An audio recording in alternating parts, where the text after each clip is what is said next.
Racist police officer arrests black woman. Turns out she's FBI. She didn't scream when the cuffs clicked shut. Elise Turner, 55, stood still on the cracked sidewalk outside a southern diner as a younger white officer, Deputy Rachel Whitman, 28, with a tight blonde ponytail, forced her arms behind her. A lunchtime crowd watched in stunned silence. Elise wore a dark blue blouse, pearl earrings, and dignity so intact that the scene felt like a televised mistake. "You matched the description," Rachel said, voice flat, boots firm on the concrete. Elise didn't speak. She'd seen this before, just not from this angle. She could feel the stares, the heat, the history closing in. Her driver's license was still in her wallet. Her FBI credentials were too. The truth was tucked beneath the surface, but she let the silence stretch. Let the officer choose her path. It wasn't a test. It was a mirror. Behind them, someone whispered, "That woman's no threat." A waitress closed the blinds. In a country where justice is often a matter of who is believed first, the question wasn't what Elise did, but who Rachel thought she was. And that, right there, was where everything began to unravel. Not with shouting, not with resistance, not even with blood on the ground. No, this unraveling began in silence, the kind of silence that tastes like metal in the mouth and memory in the bones. Still cuffed and calm, Elise Turner tilted her chin just slightly, enough for the sun to catch the silver thread in her hair. It was not a look of defiance. It was a look that said, "I've survived worse, but I'm still taking notes." Deputy Rachel Whitman didn't notice. Not really. She was too caught up in the noise inside her head, radio codes, academy rules, echoes of what her training officer once told her in a squad car parked under the old water tower. When in doubt, control the scene. Don't ask questions you can't unask. So, she didn't. She didn't ask Elise where she was going. She didn't ask why her hands weren't trembling. She didn't ask what kind of woman wore pearls to walk a dog. All she saw was the outline. Black. Older. Alone. According to the vague dispatch, Rachel had matched her to a male suspect who was younger and last seen wearing jeans and a hoodie. But fear doesn't always read clearly, and bias wears a badge so quietly you think it's protocol. She tightened the cuffs. Elise didn't flinch. By now, the crowd had thickened. A couple of teenagers began filming. One older man, Vietnam vet by the look of his jacket, shook his head slowly, like he'd seen this reel before. Because he had. We all have. Just different cities, different uniforms, same ending. But what Rachel couldn't see, and perhaps wasn't ready to yet, was that this wasn't an arrest. It was a rupture, a slow leak in the roof of what she thought justice was supposed to look like. The script she believed she was following had skipped a line. Because the woman she had in cuffs wasn't a mistake, she was a mirror. And that reflection had begun to burn. 10 minutes later, the supervisor arrived, a wiry man in his 50s with sun-leathered skin and a clipboard full of distractions. He approached slowly, nodding at the scene as if he were inspecting a construction site, not a civil rights violation unfolding in real time. "What's the charge?" he asked. Rachel hesitated. For the first time she felt it, the weight of all the eyes, the doubt in her breath. "Loitering," she said. "Matched a description." The supervisor frowned and looked at Elise, then back to Rachel. "She shows ID?" Rachel's voice faltered. "I didn't get that far." Elise turned then, finally speaking. Her voice was even, not sharp, but it cut through the air like a hymn. "My identification is in my blazer. Left pocket." The supervisor reached for it. He pulled out the wallet and opened it. And then everything truly did unravel. There it was, tucked behind a Virginia driver's license and a photo of a young boy in graduation robes. A federal badge. Not local, not state. Federal. Elise Turner, Special Agent, FBI, Counterintelligence Division, retired. He exhaled slowly. The exhale that says we just crossed a line that can't be uncrossed. Rachel's fingers twitched. The ground beneath her felt suddenly unsure, like she'd stepped out onto thin ice that had looked solid from a distance. Her training hadn't prepared her for this. Her textbooks hadn't accounted for what to do when your assumptions become Exhibit A in someone else's case file. Elise met her eyes for the first time then, not with anger, but with something far more dangerous. Understanding. Because that's the thing no academy teaches you. What it feels like to be forgiven by someone who didn't owe you that grace. The cuffs came off, but the shame stayed on. And Oak Ridge, Tennessee, a town small enough to know your neighbor's dog by name, had just made the national news. Again. Not because of what happened, but because of what it revealed. They called it routine, but there was nothing routine about what had just happened. Rachel Whitman sat alone on the back bumper of her patrol car, elbows on knees, hands hanging between them like something she hadn't earned the right to use anymore. The sun was sliding down toward the tree line, casting long shadows across the pavement, just long enough to remind her how quickly perception stretches and how slowly truth catches up. She still wore the uniform and still had the badge pinned above her heart, but it felt like someone else's name was engraved there now. Less than an hour ago, she'd believed, truly believed, that she was doing her job. A black woman alone in a downtown district with reports of suspicious activity. She'd followed protocol and asked no questions, took control of the scene. That's what they taught at the academy. That's what her supervisor praised in the monthly reviews. Be firm. Be quick. Be the one who doesn't hesitate. But now, sitting here, with the echo of her voice still trapped in her throat, you matched a description. She heard it differently. Hollow. Fragile. Like a bridge built on air. She hadn't matched a suspect to a threat. She'd matched a woman to a silhouette in her mind. And that silhouette had been carved not from facts, but from decades of quiet, inherited instincts no one ever questioned.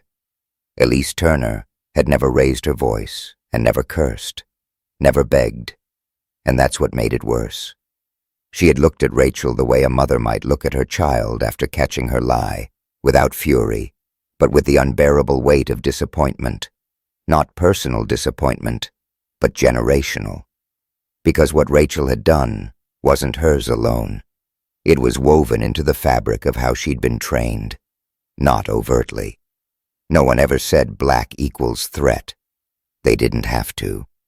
It was in the way they looked at specific suspects in the briefing room, in the grainy suspect photos stapled to the whiteboard, in the choice of which neighborhoods were called problem areas and which were called historic.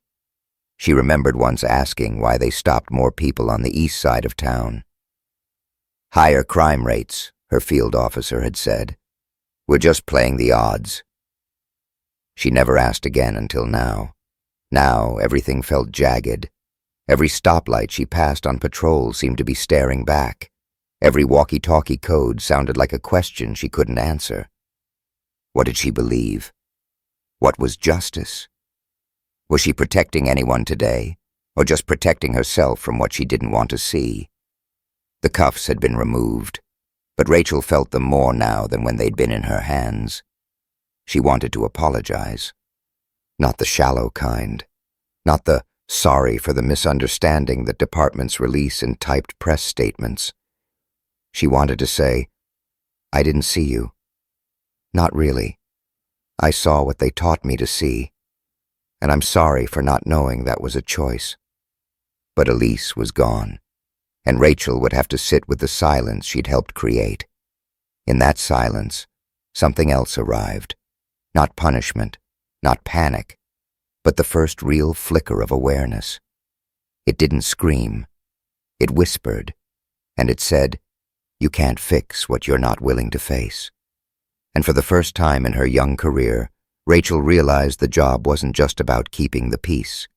It was about learning who you become when the peace you protect is built on someone else's silence. When the supervisor read the name on the badge, Elise Turner, FBI, he didn't react with surprise. There was no dramatic reveal, no slow-motion turning of heads like in a courtroom drama.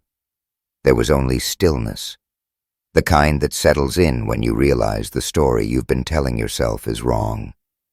Deeply, quietly, wrong. Rachel didn't speak. She couldn't. Because it wasn't just the badge that shook her. It was everything that had come before it.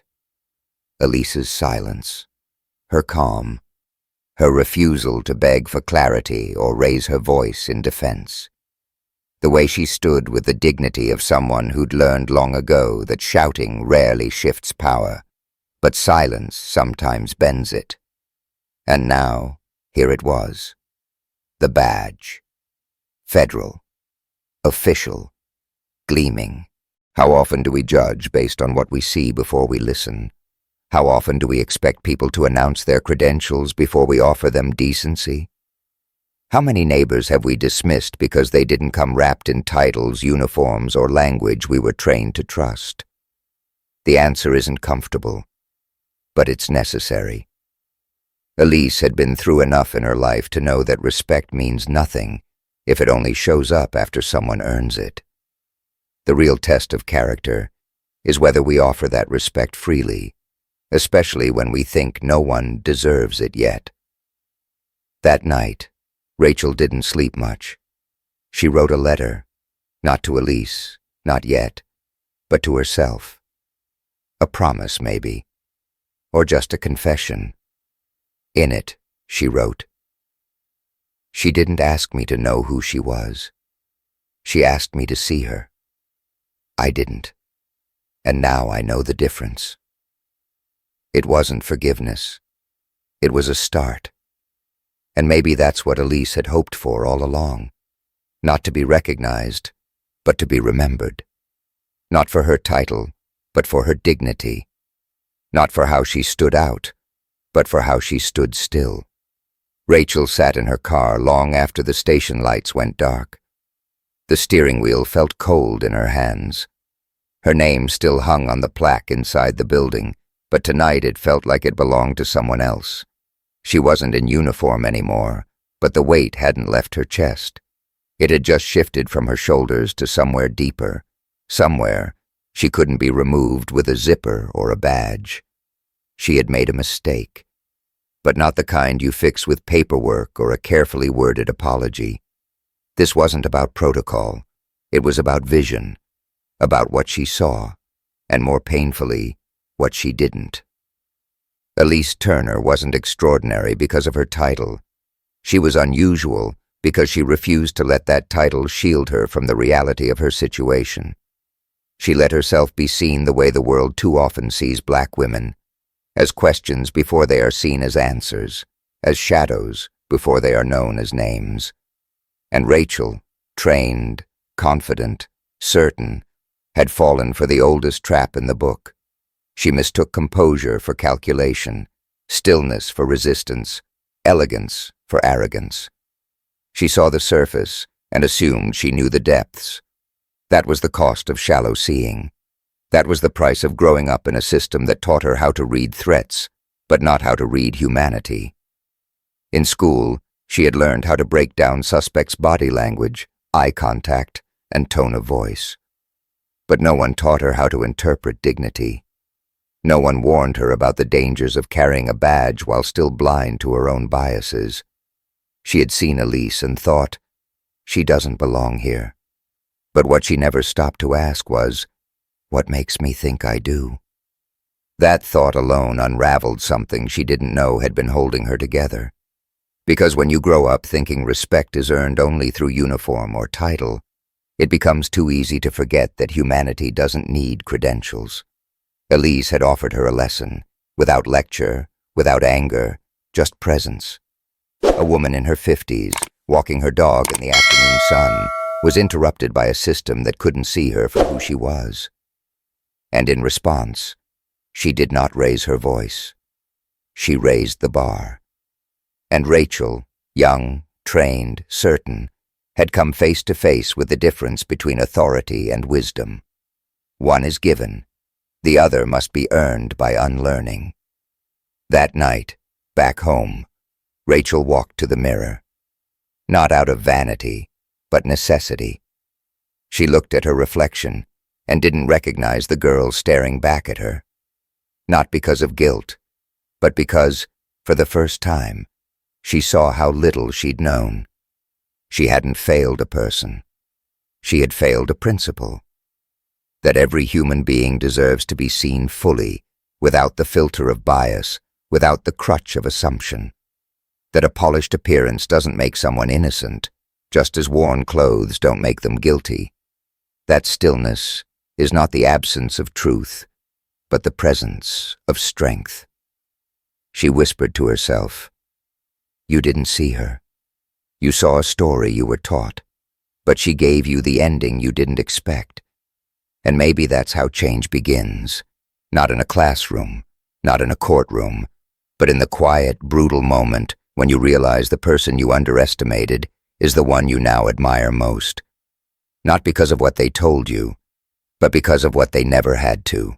By the end of the week, Elise Turner was back in that same neighborhood, this time, not in handcuffs and not alone. She stood in front of the Oak Ridge Police Department, her voice calm, her spine straight, her presence unshakable. Flanked by community leaders, faith elders, teachers, and young activists who had all shown up, not out of outrage, but out of recognition. They knew this wasn't just about one incident. It was about the rot no one wanted to name, but everyone could smell. What Elise proposed wasn't vengeance.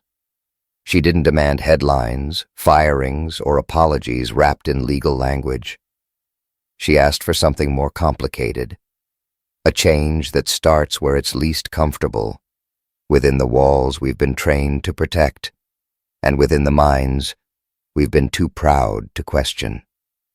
She called for something no badge could resist without exposing itself. Accountability, tethered to education, not to punishment. Her voice carried not because she raised it, but because it was anchored in lived truth. She didn't just want policy reform. She wanted retraining of perception. Not a new workshop or PowerPoint session. Those are easy. She asked the department to commit to building a culture where officers learn how to see, not just scan, how to read context, not just code, how to pause long enough to ask, what am I bringing into this moment that doesn't belong to this person? At first, the room was quiet. Some shifted in their seats. Others avoided eye contact. Not because they disagreed, but because something deeper had been stirred. Memory. They remembered moments when they had made assumptions, moments they never spoke about, but never forgot either. Then came the surprising voice of agreement, not from an outsider, but from within. Sheriff Monroe, who had once risen through the ranks by learning to stay silent at the correct times, stood and broke her silence. She admitted they had failed, not just Elise, but every civilian who had ever been measured by appearance first and character last. She didn't make excuses. She made space. Space for humility, for course correction, for building something that wasn't just a department, but a reflection of the people it served. From that moment, Oak Ridge launched something it had never dared before, a program built with civilians, led by educators, historians, and yes, by Elise herself. It wasn't diversity training. It was empathy training rooted in history. Officers didn't just sit through videos. They walked neighborhoods with elders who'd been tear-gassed in the 60s. They read letters from mothers whose sons had been pulled over because they fit a description. They listened to people they would normally patrol from a distance. And slowly, something shifted.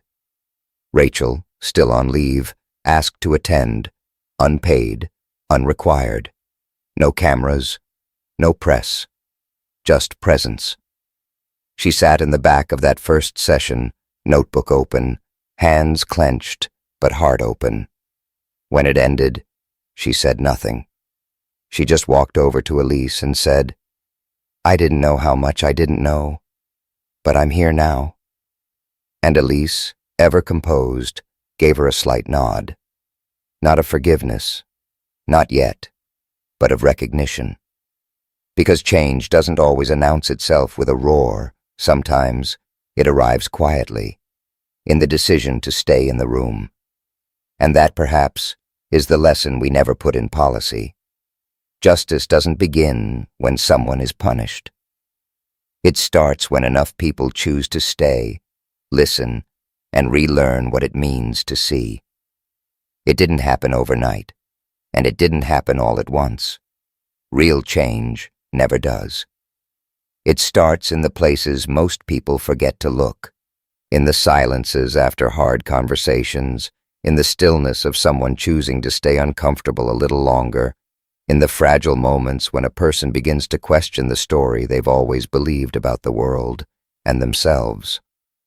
Rachel Whitman didn't return to the force immediately. That would have been too easy and too hollow. She stayed away longer than anyone expected, not because she was told to, but because she understood something now, that time alone doesn't repair damage. What you do with that time is what matters. She read more. She listened more. She stopped trying to move on and started asking herself, what am I supposed to carry forward? One afternoon, nearly a year later, she returned, not in uniform, not as a deputy, but as a speaker in the very training program Elise helped create. She didn't lead the session. She didn't speak first. But when it was her turn, she stood in front of a room full of recruits and said something that caught Elise's breath. She said, "I used to think the job was about who I could protect. Now I know it's about who I'm willing to understand, especially when I'm afraid to." It wasn't perfect. It wasn't profound. But it was honest. And sometimes honesty, especially when it comes from someone wrong, is the most potent kind of courage there is. Elise didn't clap. She didn't need to. Her lesson wasn't about applause. It was about building a culture where decency doesn't arrive after damage, but prevents it from ever happening at all. Outside the precinct that day, a small group of community members gathered, not to protest, but to plant. In the corner of the lawn, beside the flagpole, they dug a small hole and placed a plaque next to a freshly planted dogwood tree. It read, "To be seen fully is to be protected fully. To listen first is to lead well. May we never confuse silence with safety again." It wasn't grand.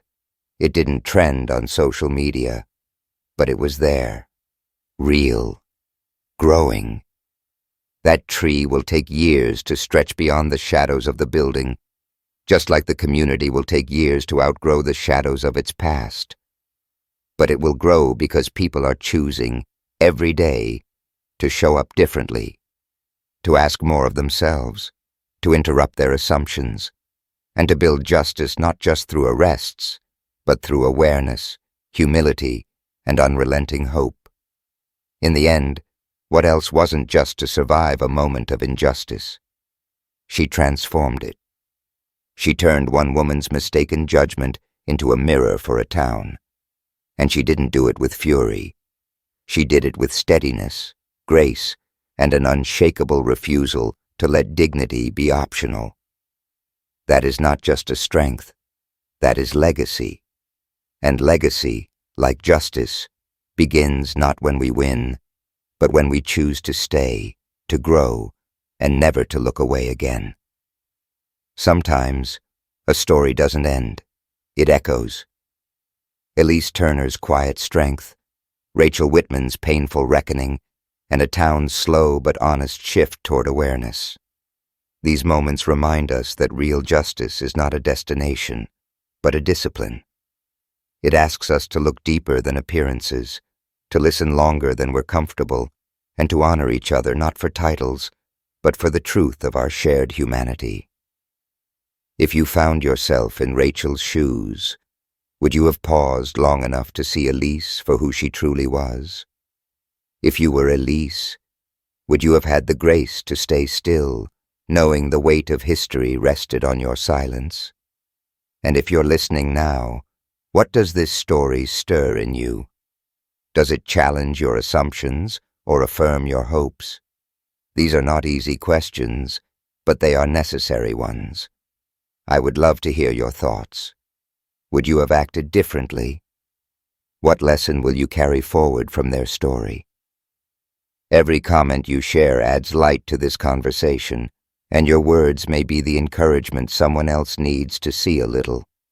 If this story moved you, if it made you pause or evoke a genuine feeling, remember to like and subscribe to our channel for more inspiring stories. I genuinely look forward to reading your comments. Every word you share is a spark that fuels me.